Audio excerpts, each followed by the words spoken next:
Hi, it's KCCK's Culture Crawl. I'm Dennis Green, and my guest today is Steve Shanley, back for another week of concerts with the Cedar Rapids Municipal Band. Actually, the penultimate week. Penultimate, thank you for using that term correctly, by the way, yes. As we get to the end of the season, I notice you kind of go back to the standby locations. Throughout the season, you explore different locations, but as we get to this, it seems like, now maybe it's just how the calendar works, you kind of go back to the main areas, because what, Noelridge and Beaver this week, right? Noelridge and Ellis this week, okay. yeah, Noelridge and Ellis. And yeah, it really, every year we kind of start from scratch and say, all right, we're going to come up with the best possible schedule we can for the best location, mixing the east side and west side and so forth. And then every year it kind of ends up looking about the same. But, you know, we do try every year. And I think the fact that it has looked this similar for so long tells us that, yeah, this is probably working. So we try a few new venues here and there. We've got a kind of new to us venue next week that we'll talk about. But yeah, this week we've got the good old standbys at Noelridge on Wednesday and Ellis on Sunday. Well, and what have you saved for these ending concerts, programming-wise? Well, we've got a very challenging piece for both band and soloist that I'm excited about. It's called Clarinet Crazy, and it is featuring Christine Bellamy on clarinet, and it is arrangement of Gershwin melodies. And I reached out to her in the spring. She's like, she might have soloed with the band more than anyone. She's been our principal clarinetist for years and is just one of my favorite musicians and favorite people to work with. And part of the reason for that is, in addition to being such a fine player and leader of the clarinet section, she has a good understanding of what the band is and what the band is not. So often I'll reach out and ask people if they would like to solo with the group, and they say, oh yes, this piece. And I think that would be really cool if we were the University of Iowa Symphony Band playing an indoor concert and we had 6 weeks of rehearsal and we were playing for that specific audience. But Christine gets it. So she found a very, very cool, challenging, extremely challenging for her, pretty challenging for the band piece, but she knows we'll be able to get it together in one night, and it will also be super entertaining for the crowd. So I think everybody's going to enjoy that. Clarinet Crazy with an exclamation point. Yeah, that probably, so one of the movies that a very famous Gershwin song debuted in, and I can't remember which one, but it was, I Got Rhythm, or sure. one of the, it was called Girl Crazy. Yes. So that's probably where that comes from. Yes, exactly. So I think some themes from there, and I haven't studied the score perhaps as closely as I should have yet to get all of the, well, actually, she already sent me the program notes that I need to read. Okay. So this is another reason I like to hire Christine, is she makes my life easy. Like, I don't have to research any of that. And she knows how to write charming program notes. So, but I haven't read them yet. So, yeah.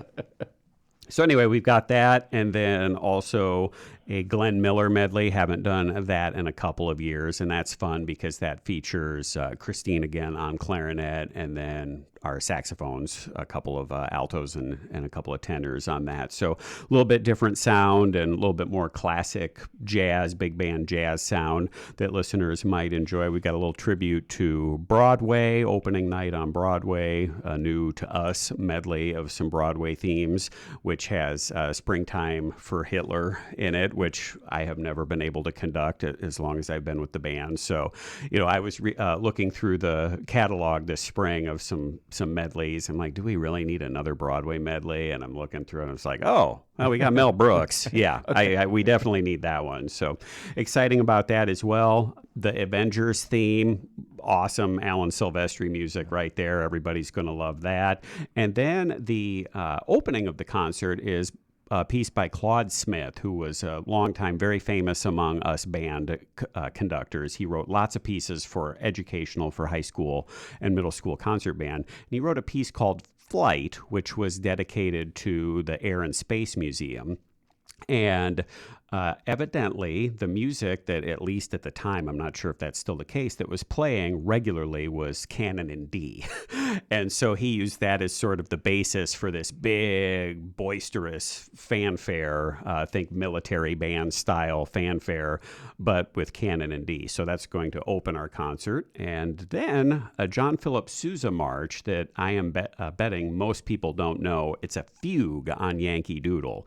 And so a fugue is basically where you get a melody for a few measures, and then that same melody appears in a different key and a different instrument. It just kind of gets passed around the band. So much different than a usual John Philip Sousa march. So his take on the fugue on the theme of Yankee Doodle. So lots of different stuff this week. And this is the second that I can recall off the top of my head, kind of more obscure Sousa march you've programmed this year. So you're mining that catalog pretty deep. Yeah, I think, his popular stuff is popular for a reason. It's great. But also there's a lot of really cool stuff he's written that I think people need to know about. And especially the Marine Band a few years ago started undertaking this recording project and then also re-releasing all of the music as it entered into the public domain. As and not all of his stuff is in the public domain yet, but it's kind of gradually getting there. And that basically means that the Marine Corps can go through and edit that. They can release the recordings for free, and then they can give the sheet music away to all of us for free. And it's been great because for years, a lot of the John Philip Sousa music was available, but not only did you have to pay for it, when you paid for it, some of it was questionably if edited at all. And now all of the articulations are written in, the dynamics, and you have a great reference recording. So the end result is more and more of his music is getting played and not just Stars and Stripes forever. Those of us on the outside, when we think of a march, and probably a Sousa march in particular, kind of think a march is a march is a march. But as you've been describing, some of these, the one did a few weeks ago, and of course this one, which is a fugue, there is, within kind of that sub-genre, a huge amount of variety. There is, and in my opinion, people keep asking me, because I do a lot of composing, they're like, why don't you write a march? And that to me would be so frightening, because one of the things that made Sousa or Carl King or one of my predecessors in the municipal band, Frank Pearsall, so good was they were able to stick with those very specific confines of the march and still be very creative. And I think that's the most difficult thing to do. If you have a completely blank canvas and you can do whatever you want, being creative and different is easy. But when you have those very specific sort of color within the, color by number or whatever, there are only so many different combinations and things you can do to make it sound original and fresh.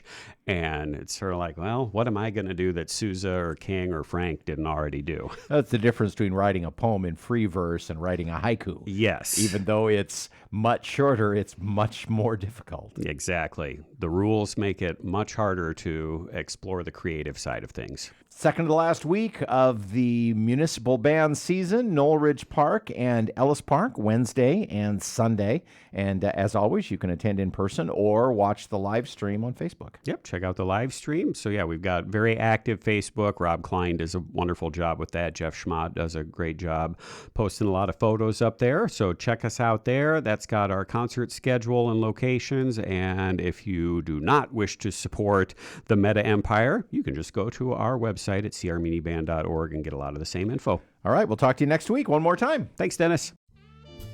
You can hear the Culture Crawl live on the radio most weekdays at 10:30, on demand at kcck.org/culture, or subscribe using your favorite podcast player. Watch our videos on the KCCK Facebook and YouTube channels. Our producer is Lydia Kilgore. The Culture Crawl theme is composed by Vivian Shanley. I'm Dennis Green, and I'll talk to you later.